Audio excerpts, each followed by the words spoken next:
now listening to the 11:30 podcast. Enjoy the show. Yo, what it do? Ain't nobody, man.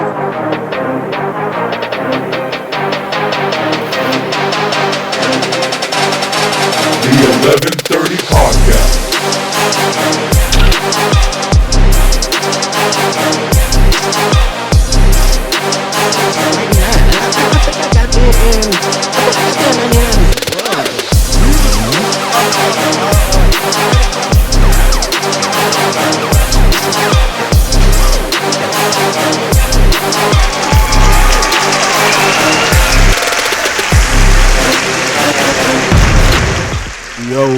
Yo, what it do, everybody, man? What's going on? Y'all already know what it is. It's your man Dre, aka Dre on Wheels, man. We back with the 11:30 podcast show, and welcome everyone to the 11:30 podcast. What's going on, man? Yo, it been a minute. Last week's episode, man. Or a couple of weeks episode, man. We back at it here on the podcast show. Appreciate everyone tuning in and vibing with me, man. Man, it's been a minute, man. This is actually going to be the first guest back.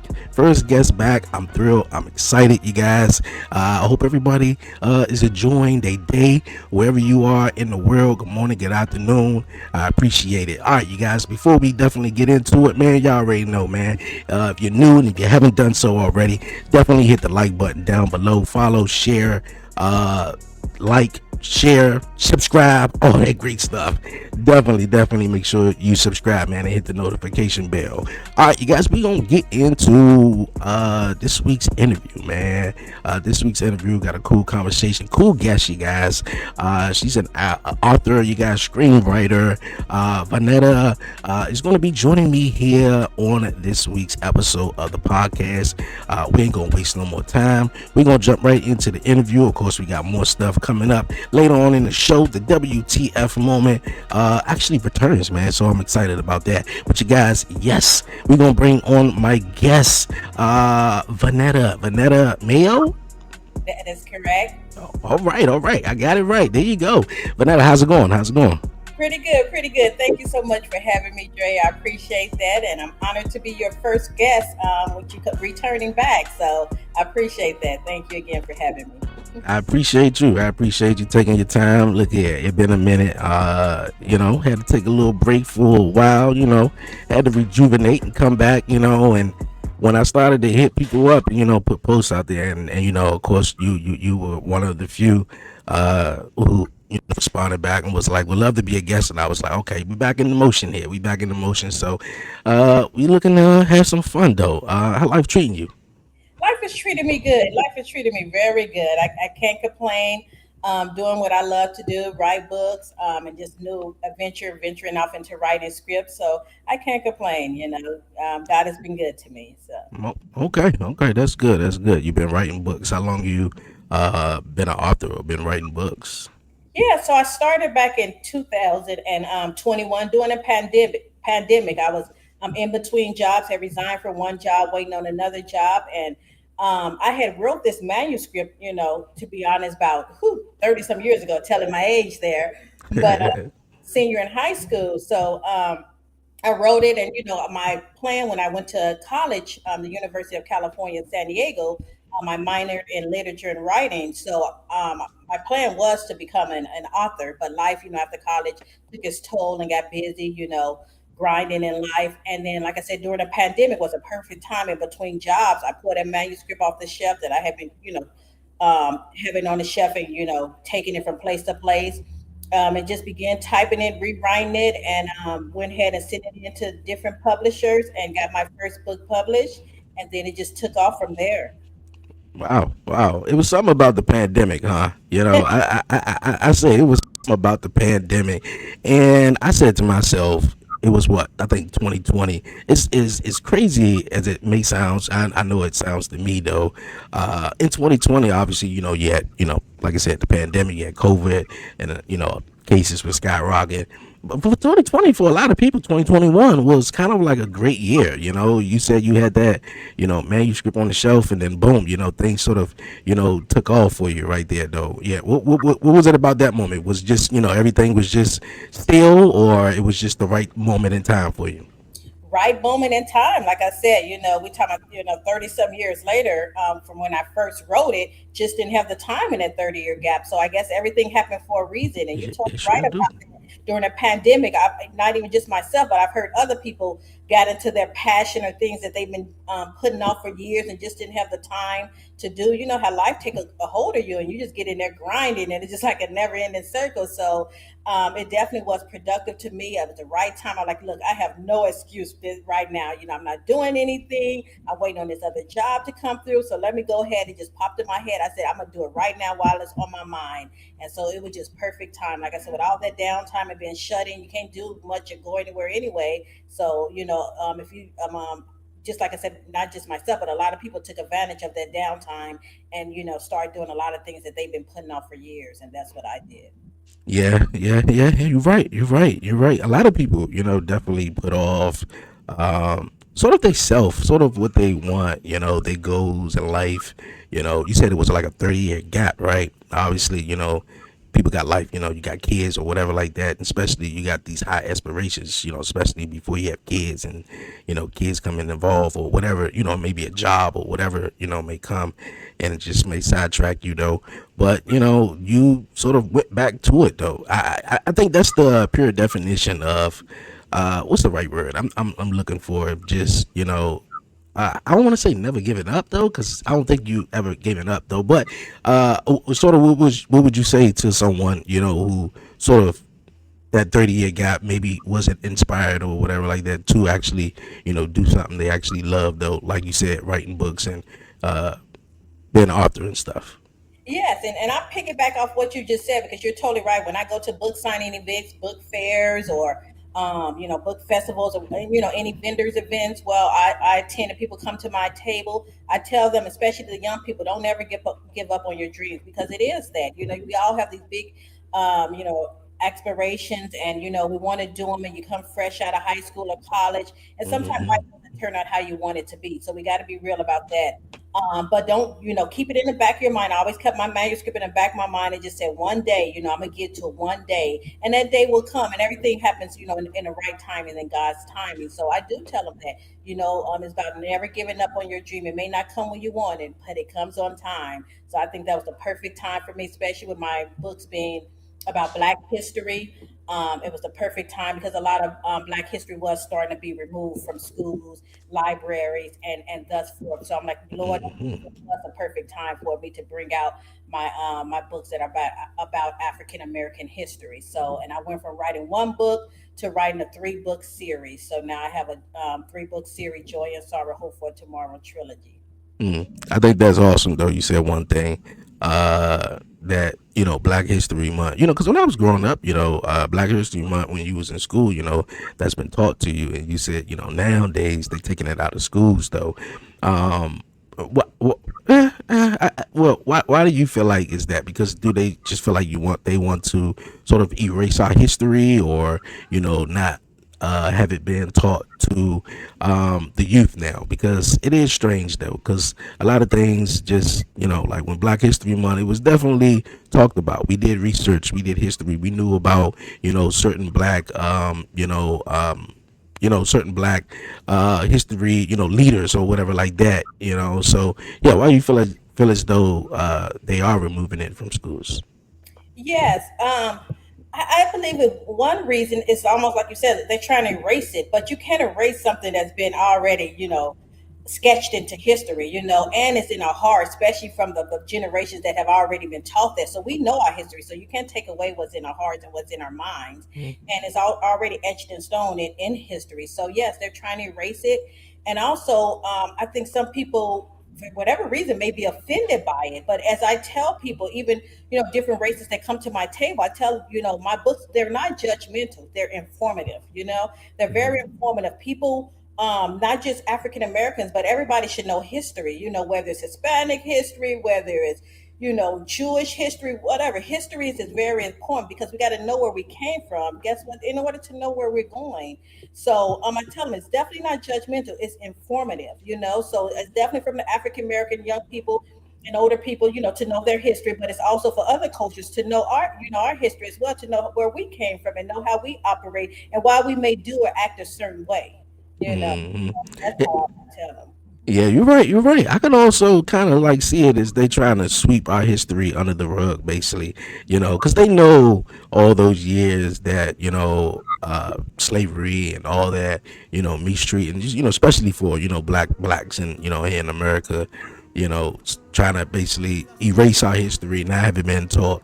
Because I feel like, man, they know what they done, and then try to put a band-aid on it and be like, oh, okay, yeah. But no, look at, like, I think our history should continue to be taught to the youth, man. And and not in a way where it's like anger, to where it's like, oh, I hate other race, or this, that, and the third. But just be, like you said, informative, and educational, to the young people. Because, man, we live in a different time where now it's like, young kids, I don't even think, not too many, still read books. Everything is more so digital on the phones and everything like that. So, you gotta watch this little short video.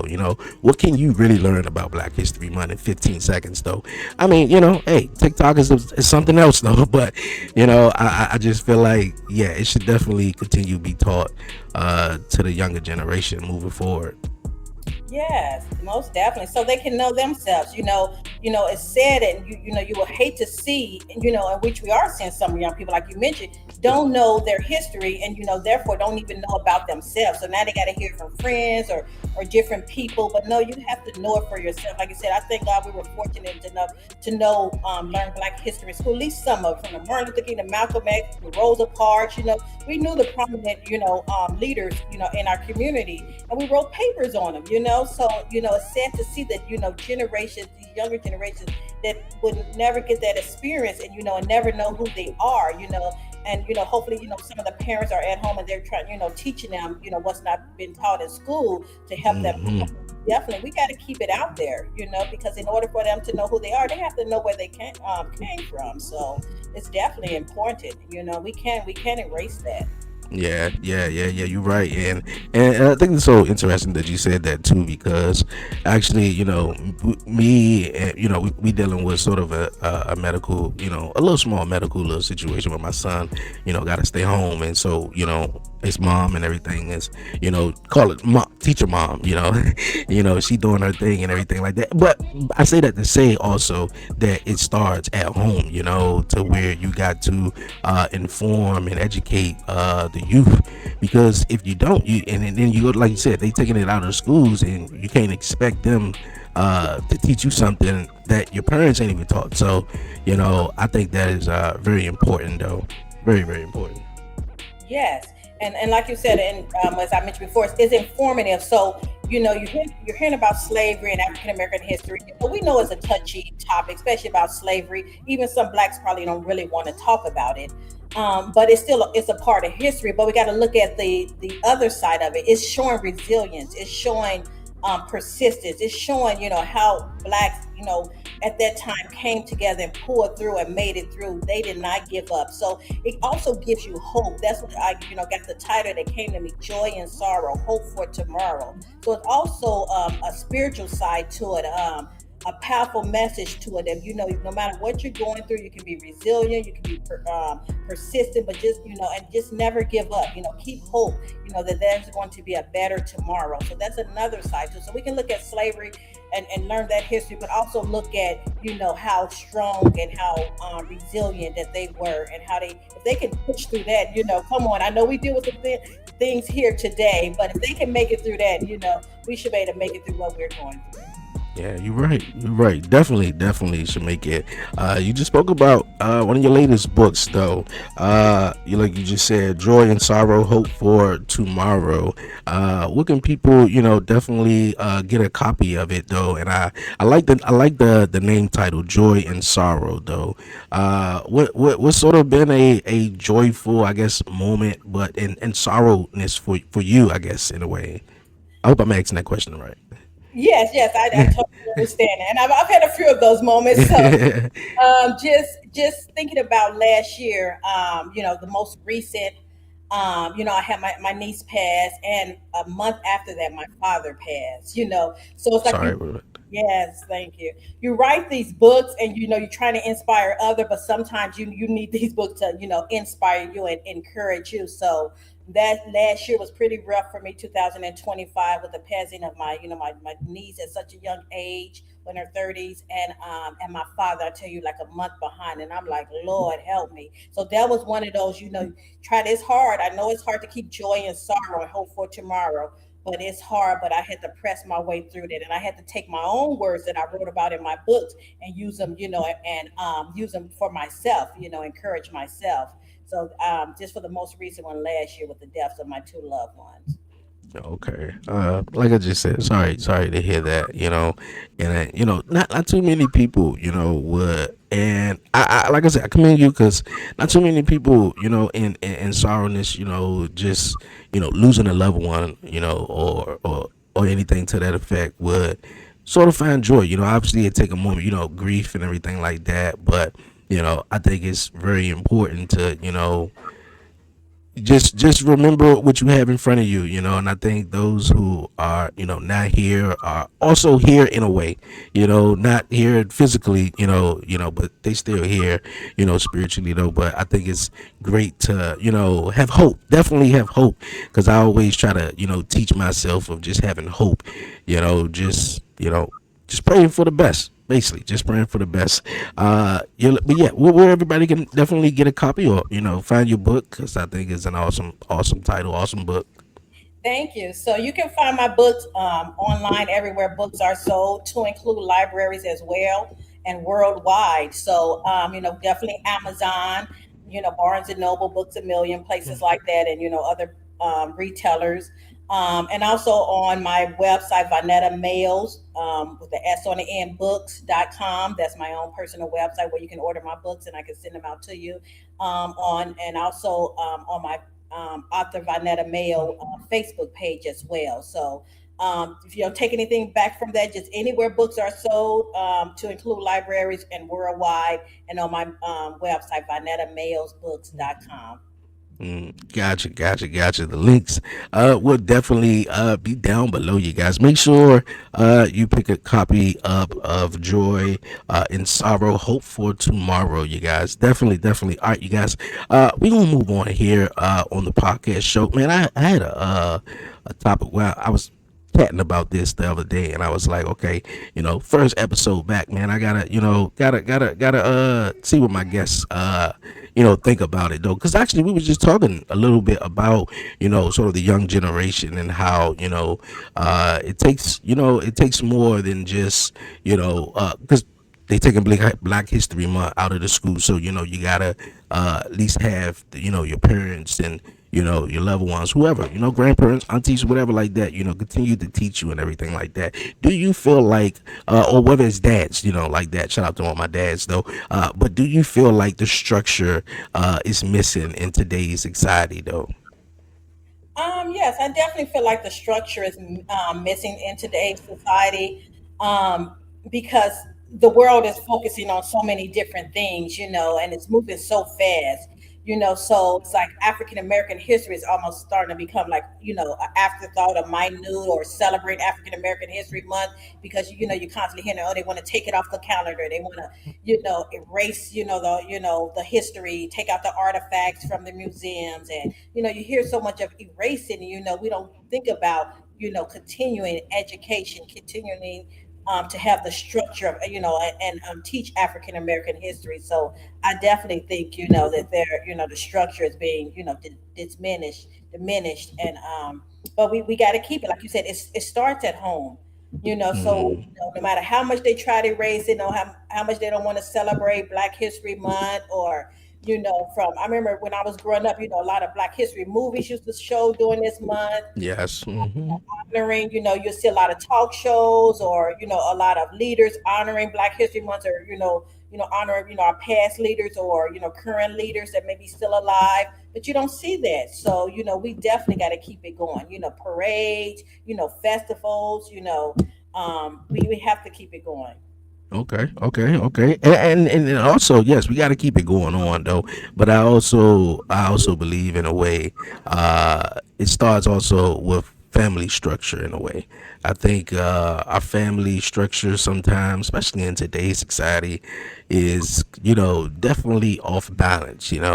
And I feel like that could be a domino effect on a lot of situations. Like I'm a dad. I was talking about it last week. And how I grew up. Without my dad. I had multiple father figures. Stepdad. Of course, he passed away when I was young, but just not having my actual father in my life, and now having a little one. He before what this July, and knowing the importance of it, for parents in general. We know all of our moms. I take my little man to school. I was talking about it too. I take my little man to school, and majority of the parents you show up, it's all moms. It's all moms. And it's like two parents or whatever, like myself and of course my fiance and maybe like another parent or so. It's like they only have a couple. Other than that, you might get a couple of dads or whatever. But however, I think it's very important. I think moms have so much pressure on their table, on their shoulders. They got so much going on in their mind, whether trying to take care of themselves, trying to balance work, balance this, balance everything like that, the kids that they eat, stuff like that. So and then also teach them at that as well, trying to be everything, juggle everything. So I think also with me myself, because I can basically speak for myself, just being showing up and just being that also role model. I think a lot of us youth, the youth, look up to people who sometimes we sort of justify. We look up to people sometimes, the ones that we sort of want close to us, and sort of justify it though. I hope I'm saying that right though. But back to original, what I was saying is that important to me as a father, as a dad, to show structure and value. Was like, okay, this how it was and this how it's supposed to go, because they're not teaching you that, and you probably ain't gonna get it, especially not on social media or whatever like that.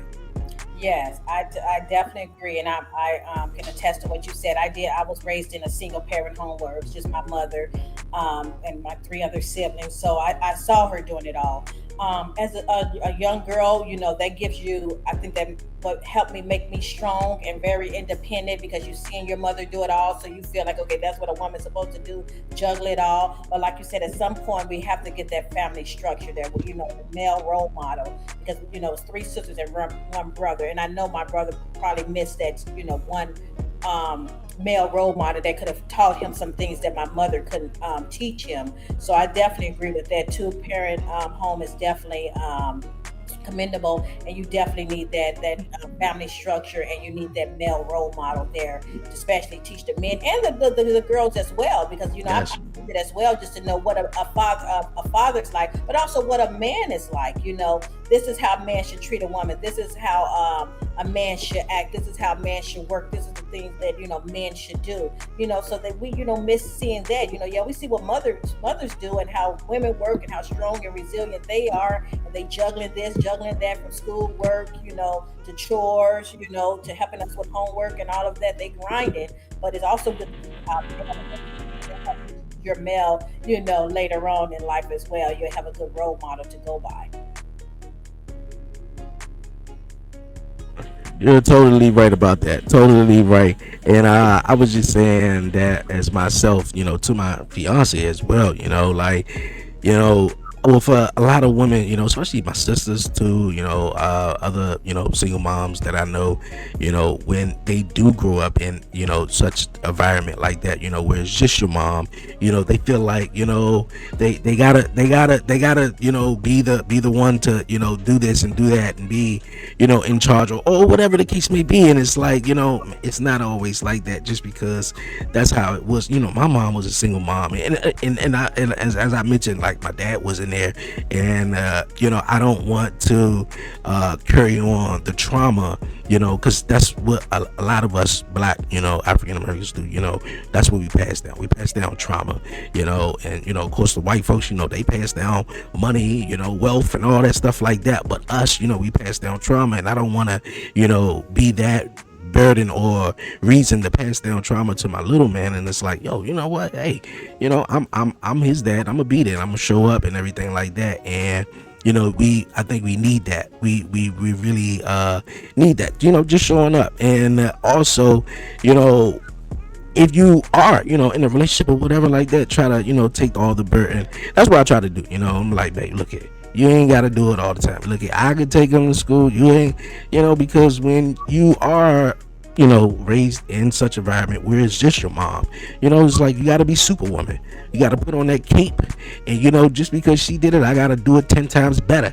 And it's like, just like, yeah, sometimes that's cool. That's cool. Like you could be Miss Independent. Like, but hey, I think it also takes a village and everything like that. So yeah, I think structure value is definitely important, like, because like I said, growing up, when you do have little ones, or such like that, and they do look up to you, obviously they're gonna look up to you, they gonna see, like, my mommy, man, she do everything, look at, and then sometimes that could be a good or negative thing, because I mean, hey, look at, I feel like you don't want to, like, oh, look, if they meant for you, they meant for you, but you don't want to, scare nobody away, just being all, tough and everything. But hey, I think definitely the structure value is definitely important, both ways, in the family and out in the world, though. Yes, I definitely agree. And as a woman, a black woman, I can definitely attest to that. Sometimes we got to learn when to back off, but we've been doing this so long, and it's been generation, like you said, passed down from generation and generation. And so when you get a guy that, able to take some of that load off, and you don't know how to act because you're not used to that. So it comes like a little battle sometimes. But sometimes, we just back up a little bit, and it feels good once you start letting them take some of the load. Like, oh wow, I should have done this long time ago. I don't have to do everything. I don't have to, constantly be in a red race and take on everything, like you said, like Superwoman. So it definitely eases it when you find the right partner to take some of that load off of you, and you allow them to take some of that load off you. It could be a lot better and a better partnership. Definitely, definitely, definitely. I see my mother pay all the bills for so long. Of course, I said, Mom, I'm gonna buy you a house one day. Like, cause you just, like I think when, especially, well, for any child, but like I said, I could just speak for myself, as far as being a man, growing up, not seeing my mother ever get married like that, or see a man actually love her properly. You want to be like, you want to sort of take care of the woman, of your life, basically, mom, or mom wise, stuff like that. So yeah, we just, we gotta take care of each other. We definitely gotta take care of each other, though. What inspires you? What inspires me? My faith in God, that inspires me. So that keeps me going. Sometimes I'm like, okay, this is done. I'm done with this project, then God will bring something else to my attention. That's how I eventually ventured off into screenwriting. I had no plans of writing movie scripts, but just here recently, well, first my trilogy got adapted into a screenplay by another screenwriter who's a great screenwriter. And I still, at that time, just watching and hearing her and speak with her, I still had no plans of becoming a screenwriter. But marketing that script, and speaking to producers and directors to try to market and get that script produced, you're going to get some no's. You're going to get some people that told me that the budget would be too big to produce that type of movie, because it is a faith-based historical drama. So the budget will be, pretty huge for most, especially indie producers, for them to produce that film. So out of that, birthed me writing my own scripts. So, when I think about me, how I ventured into writing my own scripts, it was like, my purpose was birthed out of pain. So it's like, oh man, I keep getting told no, door slamming, this and that. I was like, you know what? Okay, let me pivot. Like, God, pivot, and go a different avenue. Let me write a script that may be more economical for producers and directors to produce, especially indie producers. So I wanted to write my own movie script, finish that.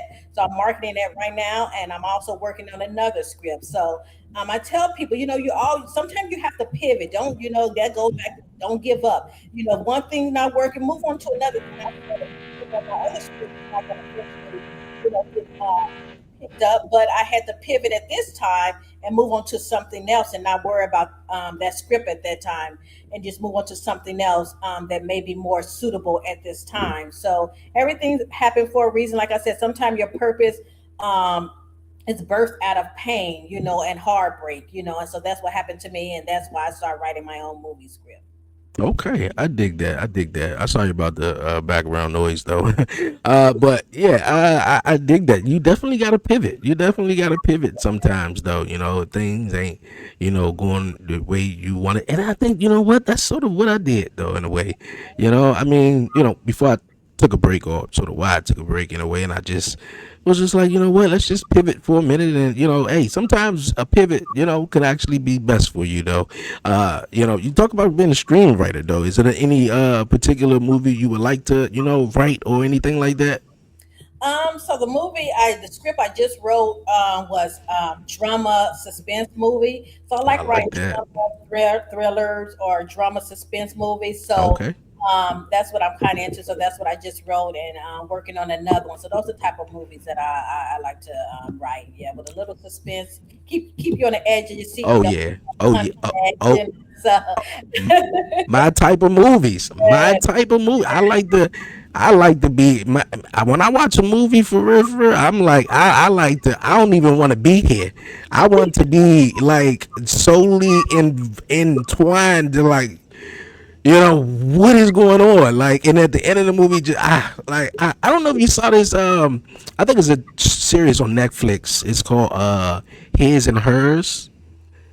no, I haven't had a chance to see that. I've been seeing good reviews about. Okay. Well, I ain't gonna even spoil it for you though. But man, the end is just, I just couldn't get over it. I just couldn't get. So I ain't gonna spoil nothing for you though. But just yeah, I definitely am a really huge fan of like suspenseful drama movies though. So yeah, definitely. You got to send me something when the movies drop so I can definitely be checking them out though, for real. Yes, I most definitely will. I most definitely will. And I write the type of movies that I like to see. So that's why I was laughing when you said that. I mean, I'm engulfed in movie. When there's a good movie and it's suspense and I can't tell what's about to happen in the next scene, I'm engulfed to the point that sometimes my friend, he comes scares me because I'm so engulfed. He's like, look, you in the movie. They might as well give you some lines to say because you that zoned out. You that Mm, zoned into the movie. So those are the type of yeah. movies I write because those are the type of movies that I love. I don't want to be able to predict what's about to happen next. You know what I mean? So I know some people watch movies with, like my friend, he likes to predict, oh, this is probably about to happen next. I don't want to do that. I want you to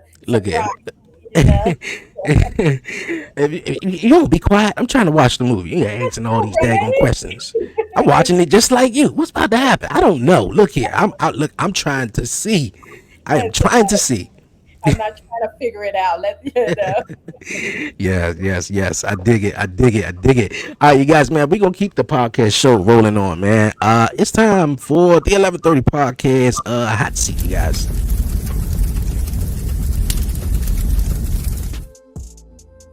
All right. Vonetta. It's time for the 11:30 podcast. A hot seat. I got 5 questions for you.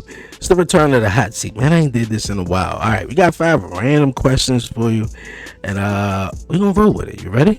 All right, I'm ready as I'm gonna get. Okay. All right. Since you mentioned you're a screenwriter and everything like that. If you could have anyone, if it was a movie made about you right now, and anyone could play you, who would it be? Hmm, good question. Since I've been told before that I favor Nia Long, so some people make me laugh. Nia Long probably like, you don't look like me. I would say Nia Long, and I've always been a huge fan of hers. I know she's probably not in the the limelight, or doing a whole lot of movies right now. But I've always I'm old school. I like me alone. Okay, Nia Long. I like Nia Long. Dope. Okay, I got you. Okay, if you could travel anywhere in the world right now, where would you go? That's a good question, because I do like to travel. I take a lot of cruises. People see on my social media, so you're always on a cruise. I would say, and it's probably not a fancy place like most people would pick. I just want to think of a place that I've actually been to that I, really enjoyed, and I would say Jamaica, because I've been there. I really enjoyed it. It gives me peace when I think of Jamaica. When I, all inclusive resort, I really had a good time going there. And one place, I know I'm giving two answers, but one place I do want to go to on a cruise, and I keep hearing about it because I'm a cruiser, is Alaska. Now that is on my bucket list, to do a week or 10 days or 2 weeks, however long the cruise is, to go to do Alaskan cruise. So that's my up and coming, cruise in the near future, to do that. But I do love Jamaica. When I think of Jamaica, it gives me peace, and I don't mind going there. Okay, all right, Jamaican man. I dig it. Okay, I heard this question the other day on the radio, though. I thought it was kind of funny. Me and my fiance was laughing back and forth. If you could, would you rather have $5 billion or 30 minutes with Jesus? Ooh, no, you didn't. See, I was sold on the fact. You had to bring up Jesus, didn't you? Oh man, that's good. That is good. You're right. It makes you laugh. You know what? I'll take 5 minutes with Jesus any day. Okay, all right, yeah. And look, we were saying that my fiance was like, "I'll take it. 5 minutes, 15 minutes with him." Like, look here, 5 billion. Yeah, give me that. it's gonna be it's gonna be more worth of that 5 billion or whatever like that. So I dig it. I heard somebody else was like, "Look here, I talk to Jesus every day. I take the 5 billion. Look here, we have a conversation. I talk to him right now. Look here." I can see how they can go that way too. I get it. Yep, Okay. All right. If you could work with anyone, past or future, authors, who would it be? Let me see. I would say Maya Angelou, and Terry McMillan. She's inspired me in her movies that have come out, on Lifetime. So Maya Angelou and Terry McMillan. Okay, definitely. Maya Angelou is definitely everybody's favorite, though. Everybody's favorite. All right. Last question. If you could tell your younger self, you could tell the younger Vonetta anything to prepare her for today, right now, what would it be? Um, that's what I would tell her, probably in her younger 20s, to probably have, you know, to have taken life a little bit more serious. So probably would have got a head start on a lot of things. I was in my 20s doing what 20s do. But I probably would tell my younger self to, maybe have take life a little more serious when I was younger, and to get a head start on life, and be well set, a lot quicker, than it took me, later in my years. Okay. I dig that. Well, look here, Vanetta. I appreciate you for coming through here on the 11:30 podcast show. Once again, you guys, joy and sorrow, hope for tomorrow. The links will be down below. You guys definitely make sure you pick up a copy. Where everybody can follow you at on social media. Have any social medias? Yes, Facebook, my author Vonetta Mayo page on Facebook. Also, I'm on Instagram as well, TikTok. Just look up author Vonetta Mayo, and you'll find me on those social media accounts. Okay. Gotcha. Definitely be giving you a follow. Make sure you go follow everyone. It's been great having you here. Before you go, any questions, any shout outs, anything you like to say? No, just thank you for having me again, and I appreciate you, and I really enjoyed our conversation, and just want to tell everybody Happy Black History Month. Definitely happy Black History Month, for sure, you guys. Once again, Vonetta Mayo, here, screenwriter, author. Appreciate you for coming through here, on the 11:30 podcast show. You guys, man, sit tight, man. We got more of the episode coming up. Of course, we got the WTF moment, and more. You're listening and you're watching to the 11:30 podcast show. Vonetta, thank you so much. Coming from the 70s, go-go is a mixture of funk and Latin American percussion. Go-go was our indigenous music and pretty much had the heart of any kid who grew up in DC. You got Godfather Go-Go Chuck Brown, you got Rare Essence, Trouble Funk. It's a thing that's really hard to describe to someone. So it's a thing you just have to experience. Having this live visceral experience with the band, it's like only in DC. Back here on the 11:30 podcast. Appreciate everyone sticking with me throughout the short break.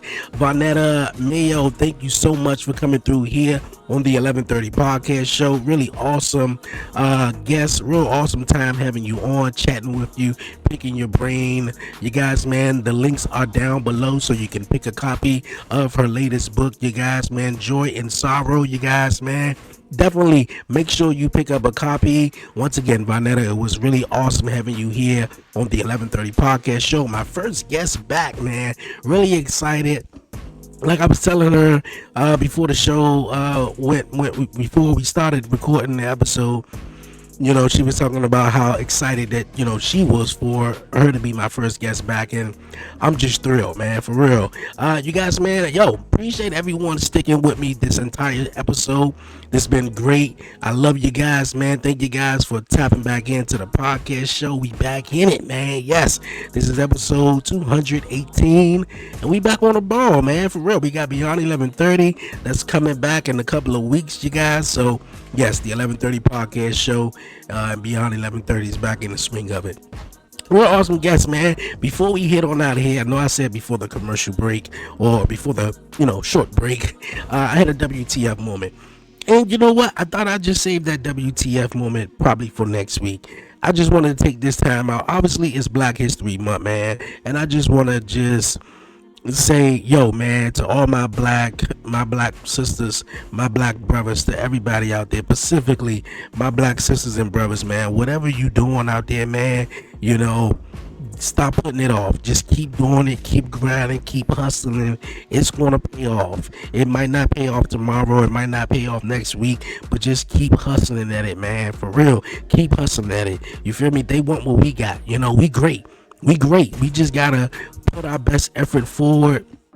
Say F you to the BS, man, and just go get it, man. Definitely go get it. And I just want to say happy Black History Month happy Black History Month in general, and to everybody that's tuning in, man. I did have a WTF moment. I just wanted to say that to next week, and I just want to say as well to add on to that, man. Yo, man, we gotta love each other. We gotta love each other, man. We gotta hold each other tight. We gotta tell our loved ones we love them. Treat each other bad. Even yourself. You know, stop treating each other bad. You know, and even yourself, man. Treat yourself good. Treat others good, and love on each other, man. It's a strange world and time we living in, man. It really is. You know, God bless the family. You know, in Rhode Island. You know, that the story that broke a couple of days ago, the news, you know, about a guy, you know, a transgender guy. He goes by, I can't think of the name, you know, but the guy came to the hockey game and he dressed, you know, he was a transgender dressing as a woman. And, you know, he wound up, you know, killing his wife and his children, you know, while they down, you know, sort of front row at the hockey game, man. It's like, what in the world is going on here? What's going on here? I don't even know. And I just want to say, man, we gotta love on each other, man. Love and honor your parents, man, and just love and honor them, man. Like, it's crazy. I ain't here to judge on no one and what they got going on in their life, or, whatever type of mental health, situations or issues, and all that. We all got our own problems. But I just want to leave here on this week's episode, you guys, man, because I got some amazing guests that's coming up. And I just want to say, love on each other, man. Love on each other, and I just want to say I love you guys, man, for real. Yo, it been one hell of an episode. I ain't gonna keep rambling on, man. Vonetta Mayo, thank you once again for coming through here on the 1130 podcast show. You guys, man, until next time, I see you guys next week, or basically on the next episode, man. On the next episode of the podcast show. But yeah, man, be safe, be safe, be cool, man. Give all the glory to God, man. Won't he do it? Yo, it's your man Dre, aka Dre on Wheels, and I'm out, man. Until next time, hit my theme music. I'm from the city, DC, that's where I'm from. 1130 podcast, Dre on Wheels, he is the one. Let's get it, yeah. Who with me? Let's get it, yeah. No, with me, yeah. I'm from the city, DC, that's where I'm from. Let's get it. 1130 podcast, Dre on Wheels, he is the one. He the one, nigga. Let's get it, baby. He the one.